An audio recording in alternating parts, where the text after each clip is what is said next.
we're gonna start a not gonna say a new series, but something like that, man. Start talking to you guys about dating. We'll talk to you guys about a lot of things, guys. Talk to you about a lot of things, mostly about developing yourself, and that's important because I want you guys to really focus on those things before you get into like dating and looking for that life partner. But we understand that there's certain stages in life that are unlocked when you start seriously dating, and a certain growth that unlocks growth potential that only becomes available once you start dating. On the process of becoming a better man and the process of becoming a better woman. Because see, you can be a selfish, immature, prideful, whatever when you're by yourself. But when you start dating and you truly love someone, you want to build with someone, those things are going to lead to disaster. And that's why most people can't have successful relationships because they themselves are too prideful, too focused on self that they don't really know how to exist with someone. They don't know how to have somebody. They don't know how to put not even saying they don't know how to share the stage, share the spotlight, right? So I want to talk to you guys about something that's very important. But we're going to take it to the very beginning, right?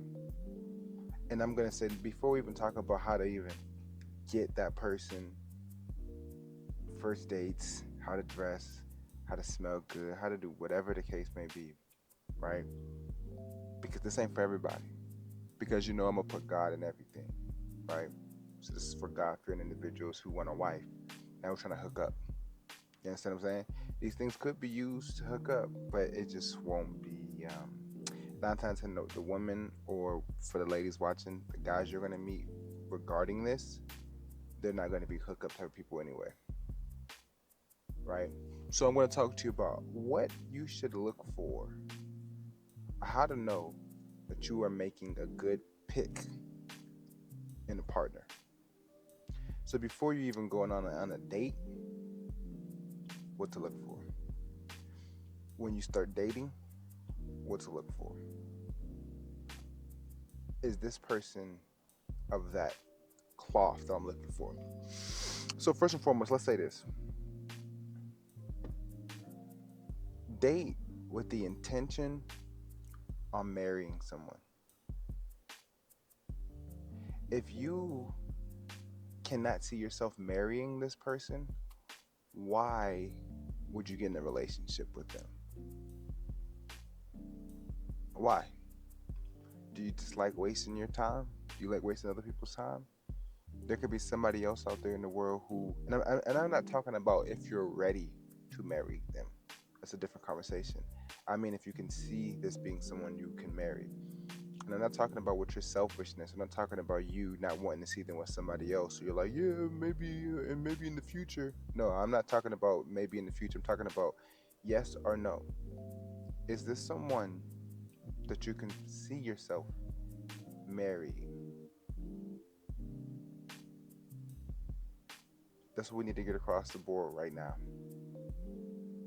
Because if not, you're wasting your time, you're wasting their time, and it's immature. It's immature. Now there's so many things that I can point out, but first thing I would say is know your deal breakers, but also check the realistic how realistic this is. For example, we live in a time where so many women and men are different. I'm gonna talk about men, but ladies, let me talk to you first. We live in a time where so many women are saying that I want a man that makes 6 figures, earns 6 figures, right? And what does that really look like, right? Does he operate a business that does 6 figures, but he doesn't necessarily make that himself? Because there's a lot of case scenarios like that. Oh, like I see women saying, "Yeah, I've been with a high earner who makes 6 figures." No, he probably runs a business that runs 6 figures, but him himself, he probably makes as much as a cashier. He's not really paying himself that. The business might make it appear as if he has this lifestyle, but his actual pay, what he takes home, is nowhere near six figures. For a business owner to make six figures, his business has to be doing way more than that. It has to be doing close to $1 million. You know what I mean? Like, literally, I'm just being generous when I say that. I'm being generous when I say that. Depending on what type of industry he's in and so forth, you know what I mean?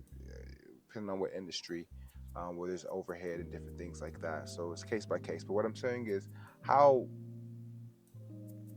how common is this, right? So a lot of the times, and what I'm trying to do is not allow you to get unrealistic expectations.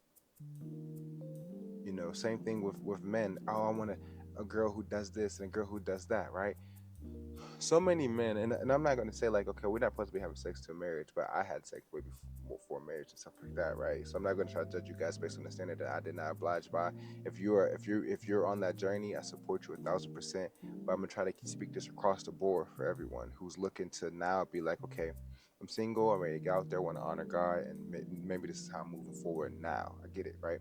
So, but for men, a lot of you want a girl who isn't out there, doesn't have a lot of bodies, right? Who looks like this, body like that, and so forth. And I'm gonna ask you, and is a freak in the bed. And I'm gonna ask you, how does a girl become a freak in the bed? You see how that contradicts itself? You're looking for a girl who can wow you, be the best you ever had in bed. And this is why you're supposed to not have sex until marriage, because your perception of this whole act is misconstrued, right? But anyways, that's a whole nother conversation. But you want a girl who's a freak in the bed, but you want a girl who don't got a lot of bodies, brother. How you think she became a freak in the bed? How you think she know what she doing? She done it. You understand what I'm saying? So instead of you having the patience and saying, I will build my wife up, right? I want her to be as now if you've been wild and you can't expect her to not have, this is, but whatever. But it's like, instead of men saying that I want to, I know guys who will stop dating a girl because they say she's not that good in bed. But it's like, bro, but she's never been that overly promiscuous. Like, she ain't out there like that. You can't build her up. What about all the other qualities she has as a wife, right? Ladies, do you not believe that you're the type of woman who can, be the beautiful inspiration in your man's life to go on this journey with him as he becomes a high earner? Because see, most millionaires make their first million in like their 50s. Yeah, there are some who do it younger, especially with the internet boom and e-commerce and things like that. But we don't know how long that sustains because we haven't seen them reach that later age in life. So what I'm saying is, like, the things that you're putting at the top of your list for women, income, for men, her how good she is in bed, right? The things that you're weighing on top, I'm asking you, is this really the number one quality that you look for in a partner? Is it? And if it is, why? Why? And I'm not asking you for my understanding. I get it, but what I'm asking you is to ask yourself this: why is this so important? And I want to give you my things that I look for, that I believe that you should take into account. I'm going to give a subset for men, subset for women, and this is going to kind of be across the board as well, because they work in reverse. Now, this isn't just some one size fits all. Hey, this ain't for everybody. If you disagree, that's cool. It don't bother me none. You know what I mean? I'm doing this out of obedience, because I know that this is a part of life, and I want to give God's people clarity on this journey, because some of us don't have anybody who's guiding us through these things. Right? That's why I'm using this very calm, approachable tone with you guys for this video, because I know this can be touchy, and the more we talk about it, the more that you guys will gain understanding on where I'm coming from, with the intentions to help, and to help you as well. So, brothers, first and foremost, let me talk to my brothers. Let me hit my Red Bull.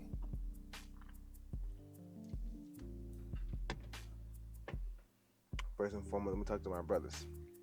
So, my brothers, you guys fall for the same old tricks, man. You guys fall for the same old tricks. I'm a very very sweet, very very sweet.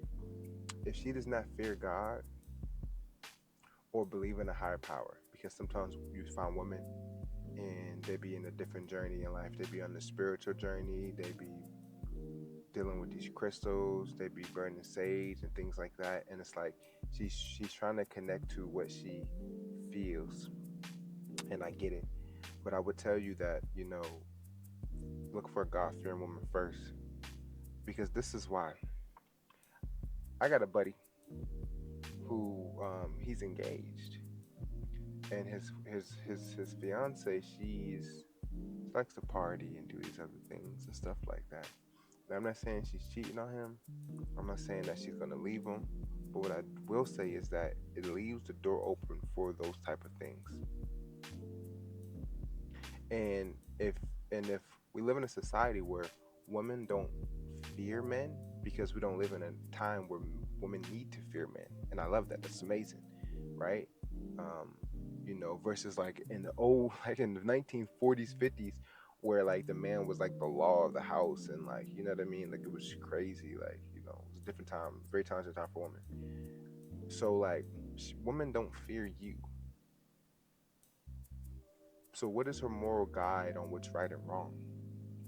If she doesn't fear God or somehow higher power, right? Like work on it. Like if she don't believe in Jesus, like work on it, whatever. You know what I mean? I would tell you nah. But if that's you, hey. But if she don't fear God, she's gonna go off her own moral compass, and likely gonna be influenced by her friends in this society and social media, and she's gonna probably be likely for the streets. That's saying that women can go to church and still be out in the streets. Yes, but I'm saying that she doesn't fully have the fear of God in her. She is still very obedient to her flesh, right? So I would say a lot of problems that I see people go through when it comes to relationships, a lot of it is because y'all don't have God in your relationship. God is not in your relationship. And you're going to struggle with all the things that people who have God in a relationship don't struggle with. Now, does the flesh still hey, flesh is strong. Sin is strong in this world. So I'm not gonna say it's gonna obliterate. Nah. But what I'm saying is that you have a way better chance if she fears God than you do if she does not. Other than that, she had to be raised very, very well. And that means she must fear her father, something, right? So, first thing, guys, this is like literally the majority of it. But let's say she don't. Oh, what if they don't? What if I don't believe? What if she don't believe? Hey, I don't even know how you made it that far in this video if that's not what you believe. But let's say this. So, furthermore, a woman who is patient, a woman who is patient, is your girl patient with you? Or the girl that you're looking for, is she patient with you, right? And how do you see if she's patient? When you guys are waiting for your food, how does she act? When you guys are waiting for anything, how does she act? Does she display patience? Does she display patience? Is she cooperative, or is she argumentative or combative? Is she cooperative, or is she argumentative and combative? If you find a woman who is cooperative, where you say, "Hey, I like to do this," and she says, "That's okay, let's do it," or "That's okay, can we also do this before or do this after?" Right? She understands that the world is not all about her. She understands that you guys will be a team, and she's willing to work together. That is a very valuable asset, right? Very valuable soft skill, being cooperative, right? Feminine, femininity. So many people have painted this picture that femininity inferior, is inferior to masculinity, and it's not. It's complementary, right? And that's a whole nother video on what femininity is. I'm not really trying to like go into that rabbit hole with you guys. Really just trying to let you know. But there's gonna be small things like, you know what I mean? Like you'll know. Just look it up. Just look it up. I'm not gonna go super deep on that. Femininity though. Um What did I say? God fearing, patient, cooperative, feminine. And the next thing I would say is it's like a twist. It's encouraging and supportive. Is she encouraging and supportive of what you're doing in life, your goals, where you're at in life, right? It doesn't matter if, because like life is up and down. You can be up right now and down tomorrow and higher than you've ever been the week after. And does how she feel about you, will it change based on where you're at in life? Or will she love you despite? Will she love you despite? And if you don't have someone who is encouraging and supportive, along with patience, along with cooperative, along with God fearing, along with feminine, you see what I'm saying? These are things that no matter where you're at in life, they'll be there because they'll always adjust to you and where you're at in life. And they're following you, but they're really following what they believe God has for them.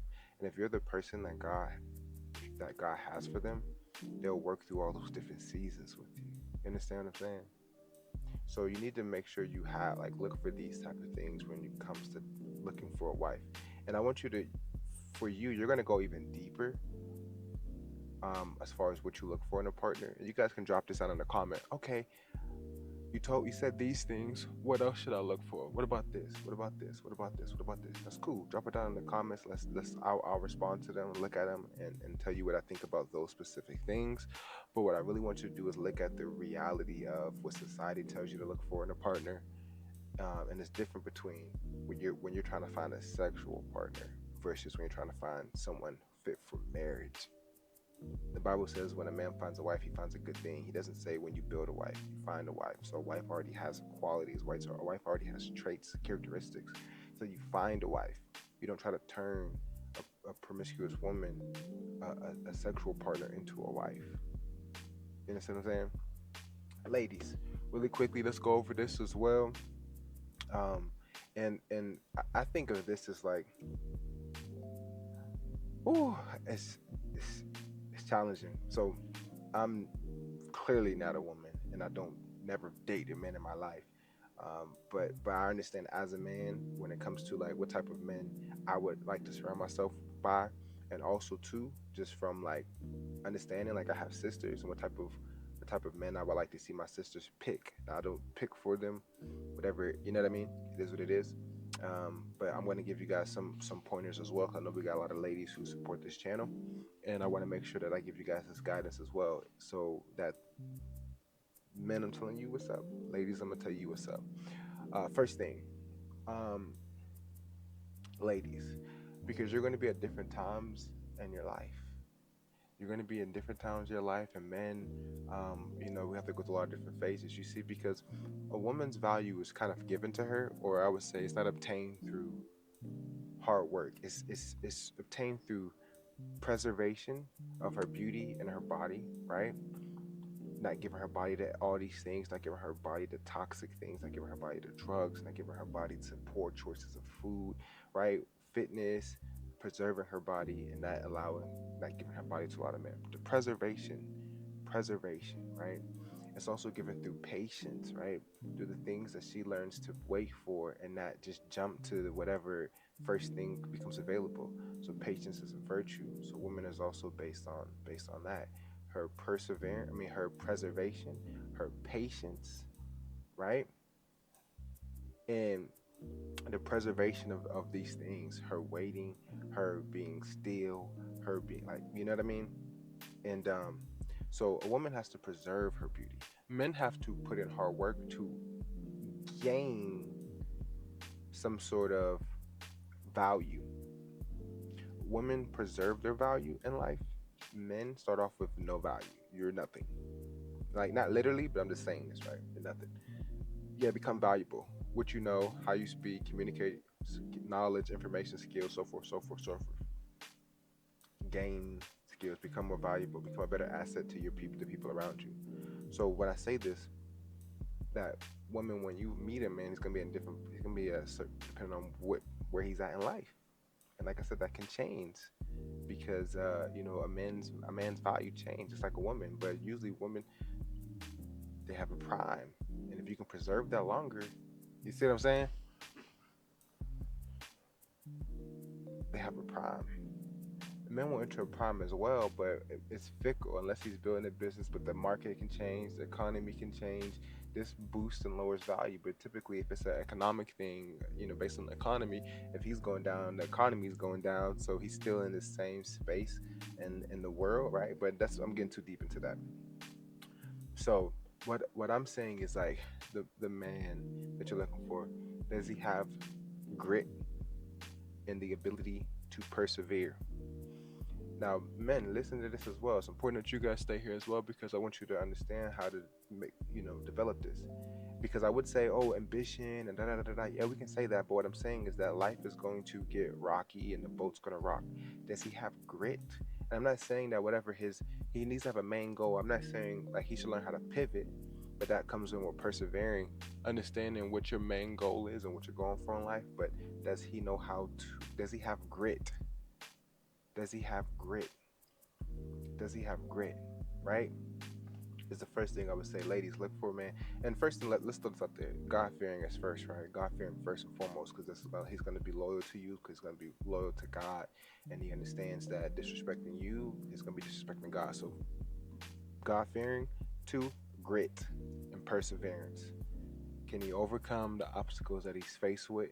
And will he remain the same through this? Or will he start to take his frustration out on you and so forth? Three, is he a trustworthy and sincere individual? So many men are becoming very catty, are becoming very hyper. It's something being hypersensitive versus being hyper emotional. Like men are doing so much like gossiping and whining and complaining and things like that. And this is one thing for us to have a conversation as brothers and vent and lift each other up and be like, yeah, go out there and get it. I understand. It's tough. Boom. Got you. That's a part of grit and perseverance. But when it comes about like cattiness, what I mean about gossiping and talking down on other men and talking about other women and things like that, this is a very feminine trait. And I just don't think it's beneficial for men to have this trait. I would much rather see men not indulge in catty conversations or gossiping and instead indulge in conversations that lift each other up. And that's what you want to see. A man who is not afraid to lift another man up is a great leader. Is a leader. That is a leadership quality. So you can look at other things. There's leaders who there's people who lead who aren't great leaders. They're not that good of a people. But what I'm saying is that the fear of God, grit and perseverance, and he abstains from catty conversations and gossip. A man should not, I understand sometimes there might be certain things like we might talk about LeBron James is going to the thing and da da da da da. This is just like sports and politics, like I get it. But it's like, just randomness and talking about like, nah. A man should not just be consistently indulging in catty conversations. Period. Four, he is a seeker of truth, knowledge, and understanding. Likely, this will be a man who is interested in reading his Bible, interested in gaining further knowledge, interested in helping other men gain more knowledge, interested in being mentored by other men and gaining knowledge. He is a seeker of truth and knowledge. This is someone who is constantly going to grow, develop, obtain new skills, and so forth, and have more things to talk to you about in conversation. You understand what I'm saying? I hope this is all sewing together and making sense for you guys. And lastly, ladies, when it comes to a man, is someone who has a certain level of pride and confidence and comfort within who he is. Because if not, he'll be a follower. He'll be a do boy. That's what we call it down south, a do boy. Somebody who just do whatever is cool, do whatever is in, do whatever somebody else says is cool or is fun or whatever. And he's not going to stand for anything. He's not going to have his own self identity, right? He's not going to be someone who has some type of level of confidence and pride. And the reason why I want to say, like, the reason why I didn't just say confidence and self, because confidence can kind of usually be misconstrued for arrogance. And the one thing it says, God hates haughty eyes, and it's just someone who has some type of uh, someone who's self-indulged, someone who thinks too highly of themselves, someone who is the opposite of meek and humble, right? So you want somebody who's humble, who's not just proud and boastful and loud and rude and arrogant. No, but you want somebody who has some type of self awareness, self value, self acceptance, self pride, right? And it's also just in when it comes to just being a God fearing man that you understand the Bible, and it's automatically going to guide this individual. But the reason why I have to add this in there as well, because I see God fearing individuals who still indulge in catty conversations, who indulge in arrogance and self. They make an idol out of themselves, and you're gonna want you to worship them, and they're gonna want other people to worship them. Not literally blatant, but they want people to stroke their ego, and they want to feel like they are superior to others. And that's not a sign of a great man. It's not a sign of a good husband. That's someone who's going to be like, down the road, ladies, as you get older, he's going to be the type of guy who's going to want a younger wife, and he's going to want to divorce you. Not because you did anything wrong, you've been good to him, but he believes that I can't be seen with this lady now. She's getting old. I'm making more money. Man, I'm at the best I've ever been. I need me a young, hot, smoking wife. I want people to look at me and think that I'm a winner, and think that I'm the alpha, and think that I'm that guy. And it's like, no, nah, nah. You need someone who has the ability to stand on what they believe in, and not be conformed to what the popular opinion is, even though it's against what Scripture says, it's against what Bible says, it's against that. So, and these are very light. This is so light. I could go so deeper on this, but I want to give you guys a light start to know. Okay, this is what I need to be looking for at the basic, bare minimum. I need to look for these things, right? Because I'm not saying, because like, again, there's gonna be guys who aren't as I don't want to say masculine, right? Because you can be masculine and not that assertive. You know what I mean? But you can still stand for something. Like, you know what I mean? Like, it could be a guy who's passive aggressive, but he's like, nah, I know what I believe, I know what I stand for. I'm just not that confrontational. I'm not gonna say he's less of a man because he's not assertive, he's not pounding his chest. Nah. But he needs to know what he stands for. He needs to know, like, you know what I mean? Like, I said I'm gonna do this, I'm gonna do it. Boom. That to me is a masculine man. You know, not someone who's like, but someone who's constantly pulled and swayed to certain things. And even when sometimes, like, even with myself, it's certain things I'm like, I don't care, man. I'm here to do a job. If y'all say, can you be here? Or can you be over there? Can you be right over there? It's whatever. Wherever I can be utilized at, I'm here to do the job, whatever. So certain things are just very small and it doesn't matter. But for the most part, he needs to be self-assured. He needs to be confident in what he believes in, what he stands for, and who he is. So he's not just moved and swayed and pushed to any direction in life. You know what I mean? So, yes, what you should be looking for as you begin this process and finding a life partner and considering God in this journey as well. I love you guys. Put in the comment section the next thing when we talk about regarding this topic, because we're gonna start covering this, because it's very important to check this off of your life's to-do list. Finding a life partner, getting married, and yeah, take care, guys.